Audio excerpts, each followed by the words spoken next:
the radiasi. So the end of the day, so I check us after the radia. The radina, see, and fast than my radi.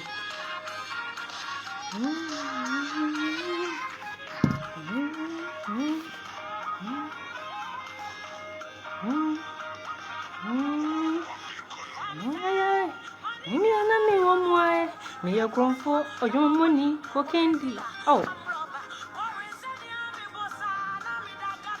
a ready naya and say you. And yes, what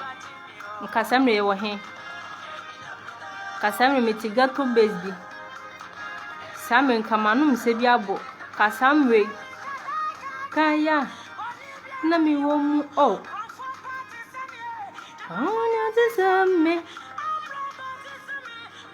We don't got some time.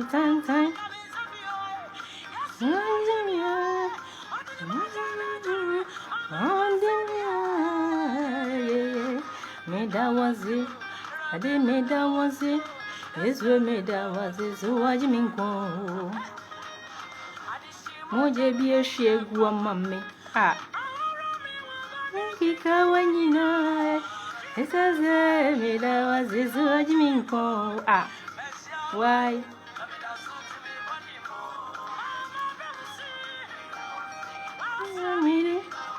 And every year, is a yay. Maria, sorry, I'm not money more.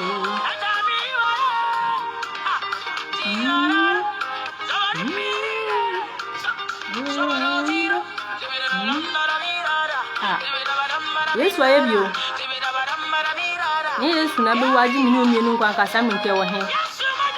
Yes, Mojano. Yes, Moja, if you're bonny. Yes, Mojano. If you sumo.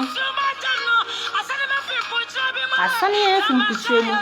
The ancient Moja. Here be a down of four. Ah.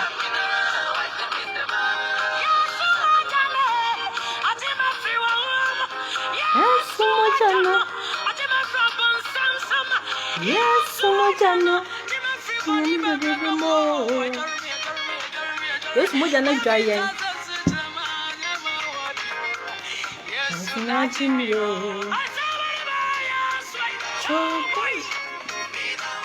My yes way. Oh, wait. I jammy bomb in some mo. Teach a mo. Amen. Order for a denyango pontas for us so the end of the day so a chain. Ye bumper ye dimafo ye ntem for and was a for ade. A brass will say did our home from. Rather be ye pay a sin chamber for mu kasa choma. Ma ya kuma and yambrene intimi angel was him. Rather be adina muhine, before I didn't know a shower sermon as. Na se bibia we mu de beka sampa odini Jesus adomnti amen. Order for ye den yanko pontas so the end of the day so a chain. Send a trust and number ya say. Debiala da ye body infernal send and yen shame to your home for na bonine de MP mu bi de akoma amen. Me pato okay kan trust him na o say entimu so adwen sachira aba mu so adwen sachira aba o say Yesu Kristo ba ye no onenam konkrase e krom ni nkrase ko kan Yankopon asem se mu sachira amen mu sachira mu adwen ti mu so adwen sachira aba enso minu mienu ye say ya sachira nti ya so aba na Bible say edua bia enso aba no obetwa ato atwene enti minu mienu de yesi yaso adwen sachira ye de yesi yasachira adwen na yasachira adwen yasoso aba na ye nyina nim se amangu dua si ho a yesi ye nim se e amangu dua na si ho but eso aba na ye se amangu yaso enso minu mienu de yesi yasachira ya adwen enso still da nyame onhira ye papa Prince Owusu Agema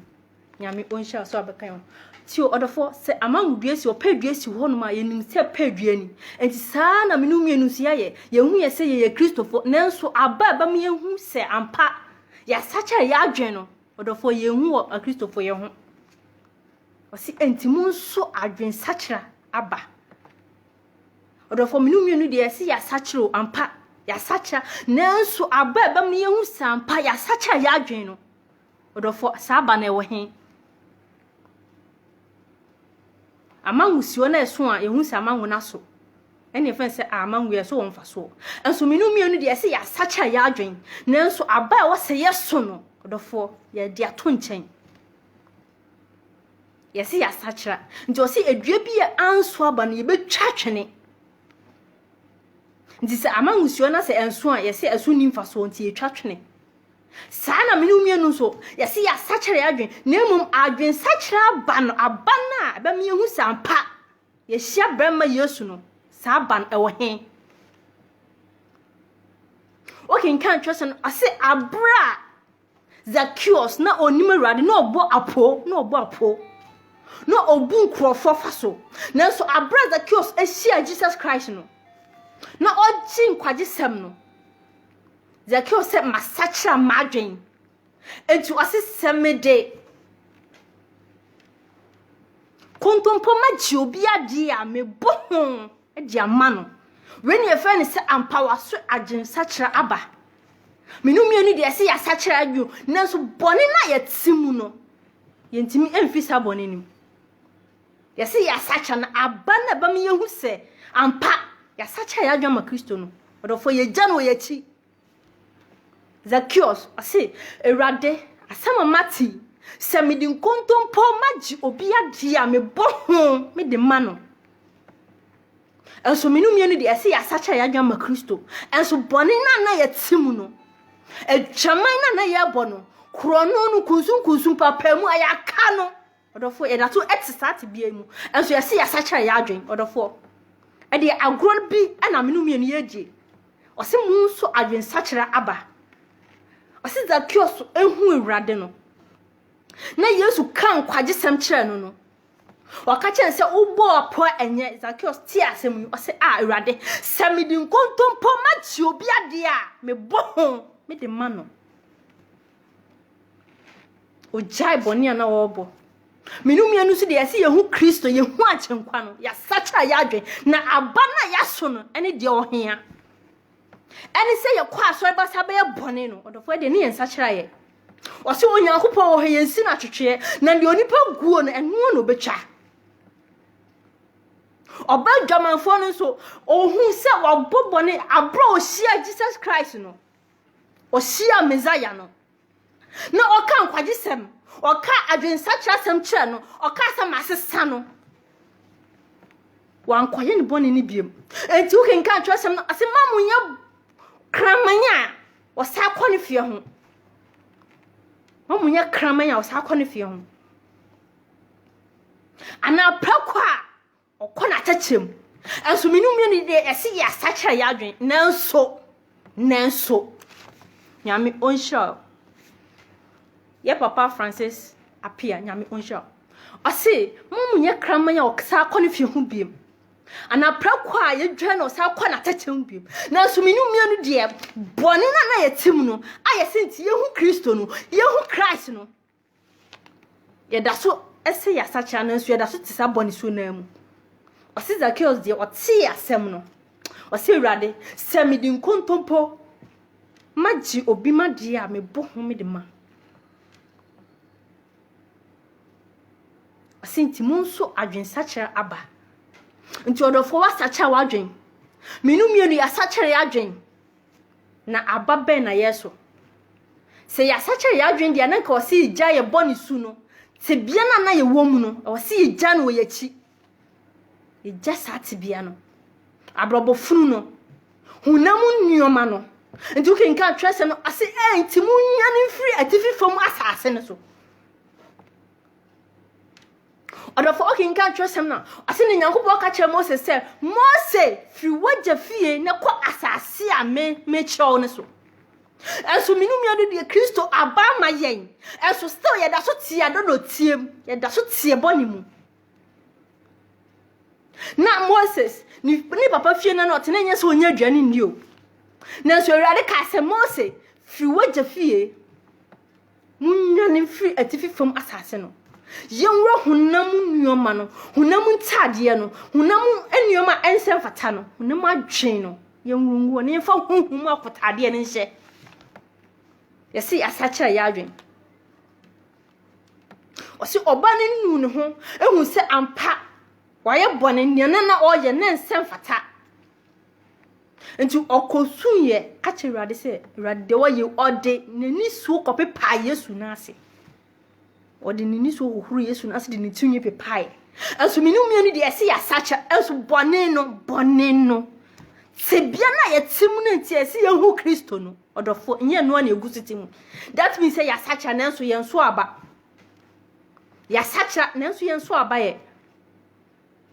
siza kios ti asem no o shia Yesu no o si Awurade sem di nkontompo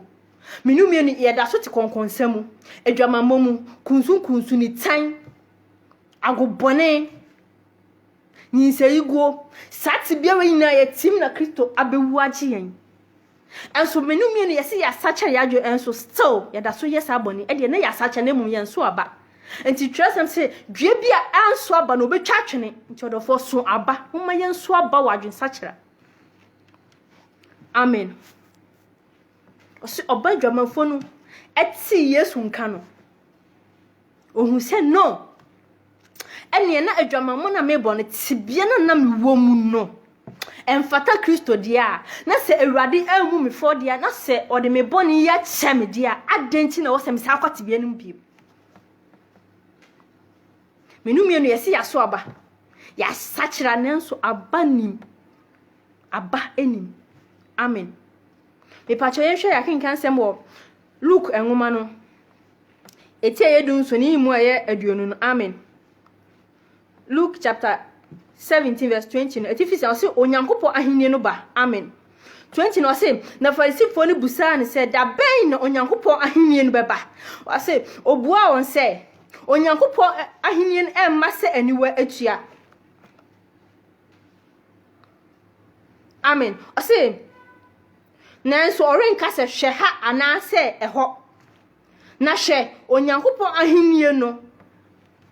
mumu ana ewo amen osi onyankopɔ ahenni emma se na etua ni wo osi na mumu na nyankopɔ ahenni no ewo enti sorofo se nyankopɔ ahenni no wo yemu dia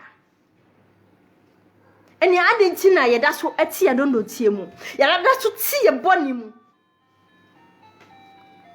se yehu Kristo ya sacha ya adwen sacha de ya sacha onamum aba bi anim na sa aba nim dia na chese mfaso de bi anim okay nkan tresem na o se yenso kania emfa nhyem paase yenso kania emfa nsuma namum ye de sikania dua so ma ne hyren ema wona obam no na ohun kania no nyuma won se minumie ne da so ti ye boni mu yen sachrai yen so abanti ye kwa asori a nyame asem a ye be ka kire ye ne yentimi ka bi job ofoforo etu ke nka atwa se o system akoma mu mefo a me de nam ye ekwa Awurade ani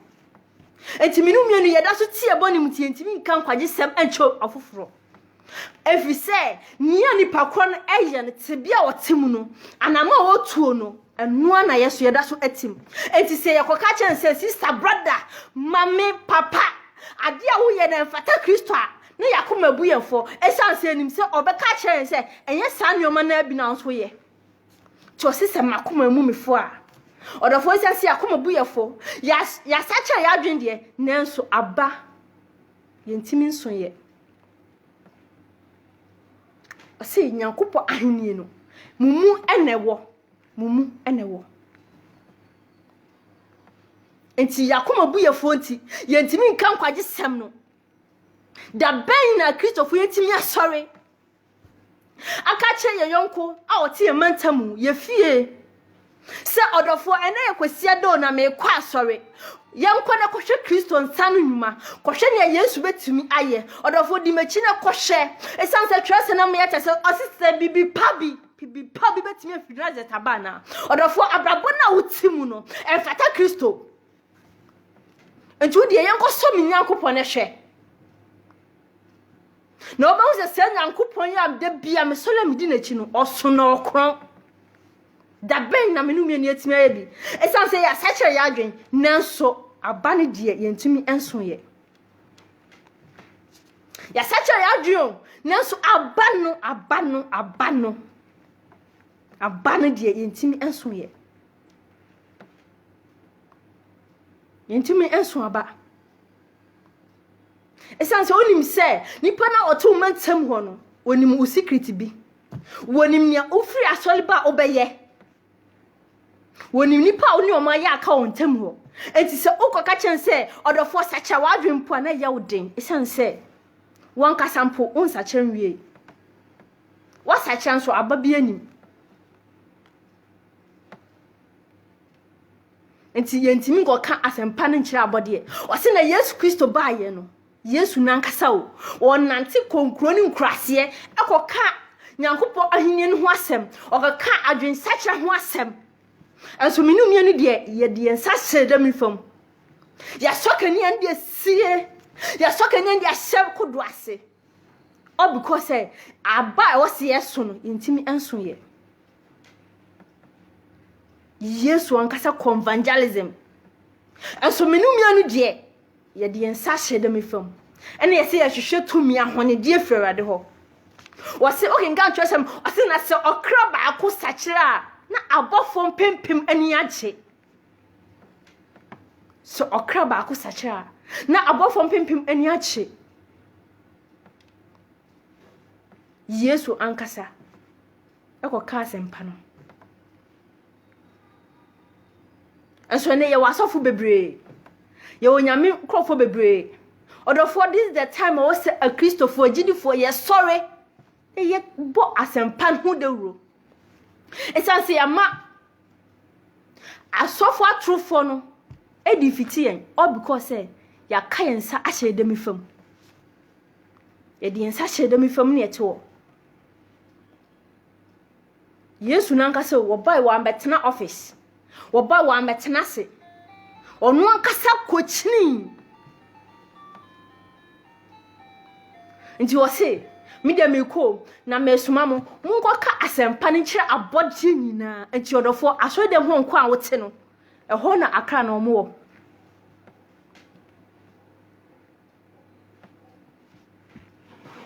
amen wase onyankopo ahenie no yenka se wo ha na se hwehaw wase mumu ne wo se mumu ne wo dia odofo na wo se wo tie ase se osoro ahenie no nipa ne bekọ ahenie nim no so se wo ye mu dia na this the time wo se ye me ye ni bre ne ye ka nkwaje sem achi nipa ye ka adwen sakyera ho asem sie mu ne wo dia na mini ne se wo se me na wo me ne wo ya komantin kurase kwaka asempa no etwe akrama Kristo wase mumu ne wo se ye mu ne wo dia e de na nia Bible pese o cheme ne se e wase menu mienu yetimi kanyame asem yetimi twe akra wona o wiase no nim urade e twe omo e de omo bre Kristo amen Chodofo die na woye die na woye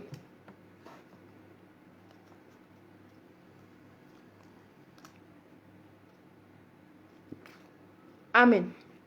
ipacho yenhwe ya kenga sem Roman form na etie yensia ni mu e ba ko no amen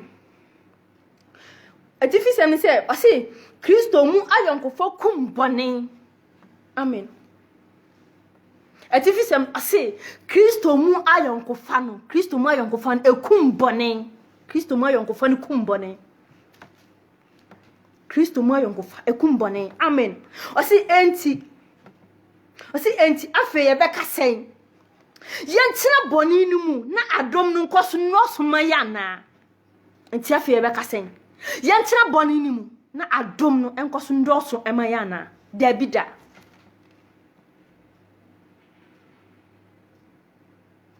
si yenkoso na yentina bone ni mu na adom no enkoso ndo so ma ya na osi dabi amen pacho obetumi so ahye nyame behira amen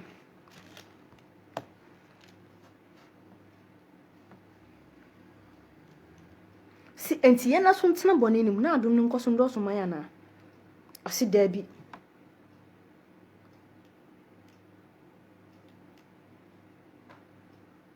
ose na yen Amen. Ose Debbie. Ose na yen a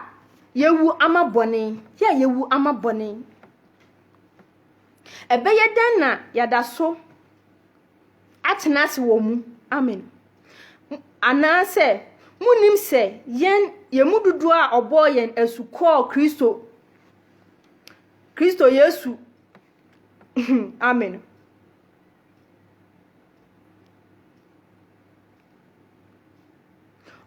Obo yen esuko Yesu Kristo mu no. Wabo yen esu akoni wo mu. Amen. Ase enti munim se yemududu a obo Yesu no, obo Yesu e de ekọ Kristo wo nim.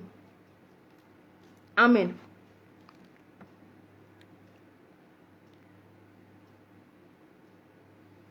Amen. So boy yen esu ko ni wo mu. Amen. Verse 4 say enti wonam owuo mu esu boso esie yene no se senia onam agya no animonyam so nyane Kristo free awufuo mu no saara nso na yenso ye benante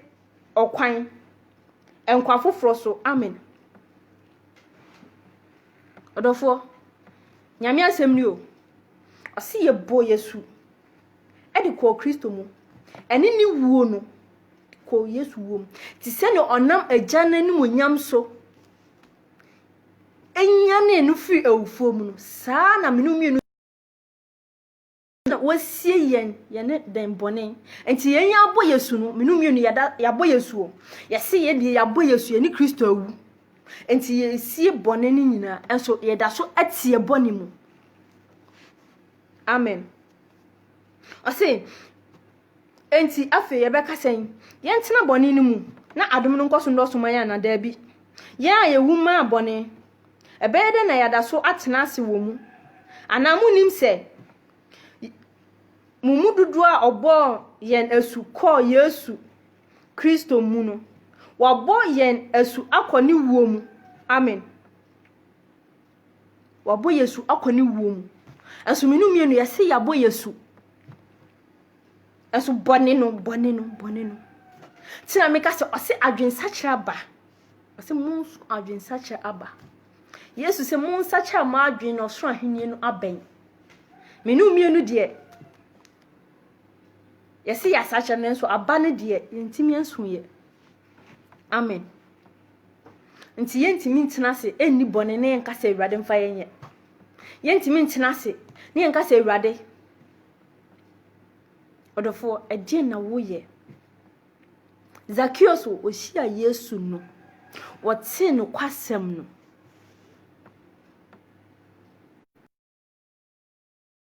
otin kwagisem no osakira na adwen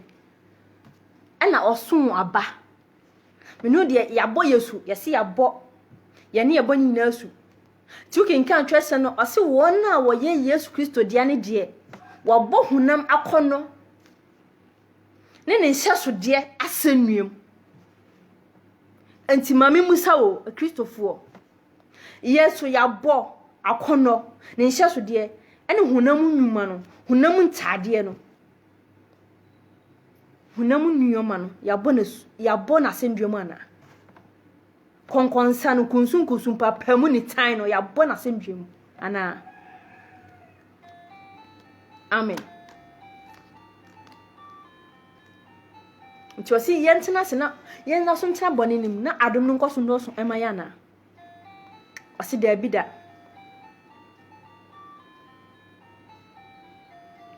osi dabi o odofo ti muma yen sachira se yase ye be ni Kristo benantia se ni Kristo benantia e de yen so adwen sachira aba ya sachira de na aba no se na okenkan twese no ase na ona aba no on aba no ana ode behu won aba na ode behu duakoro nti se menu mienu yese ya sachira de a e de yen so adwen sachira no den aba ema anipa hu aniwa hu se ampa ya so adwen sachira aba. Amen. Tu osi yentena boninim na adom no nkoso ndoso maya na agidifo share this the time a Christopher was here me ni ba ye ho so ye sorry na ye ka asempa no o see John suboni okanyame asemo sleso semuma na timpon entemo nsakyera mo adwene oso ahenye na ben odofo mumma yen sakyera ya adwene se yesi ya sakyera ya adwene ampa de ede hunamu adwene no hunamu anioma bia ene Kristo nioma ebo adura no sanse Zakio ohia Kristo no boni ana na odi no wankoye biem obadwamanfo no wansanko biem tuki nka twese osema mu ntomo ahwene pa enu mprako anim na wantiatia so mamu ntomo ahwene pa enu mprako anim na wantiatia so mamu nya kraman a osakwa ne fie ho prako edwa na okona tachimu odofo seminu mienu yesi ampase ya sacha ya adwende yenso aba ebamiu sampa ya sacha ya adwende si asacha ya adwende a na bone na yetimu no osi efiri mu osi efiri sabone nim odofo nyame onsha nondum emo adom nti amen twesem se ni owaso onche ne honhom ne ka cha asafo no odofo si asacha de yenso adwen sacha aba amen nyame onshira pa nyame omwo obetumi so ahye video nyame obeshira wo pacho media ni charity mensa amen pacho ye bompaye yedimafo yentem nyinafo wa mfia pem eyoni su dako ye oni su mfia pem no ye kasa edo ni Ebeneza aha na odi ya bedu ye kasa aseda eya odia ye ja dia kan na ahonsa ewrade ye dia yegu aba no ye so bema wasem agu asase paso na emom anya asem aba ekogu nkase so kwanchen anase abotan so ewrade ma wasem enwu asase paso na yemfa aseda ema odi ye da wase adom nti amen ye de nyankopon ti asefo na ase aha na Ebeneza bema ye kwan de esi odofo siesi asacha e de yenso adwen sacha aba amen nyame onshira e pacho media ni charity mensa me call the Apostles Continuation Church International nyame onshira bibiara e nyame pa e be hye bi me da ase senso po oje bre na hwe video nyame onshira amen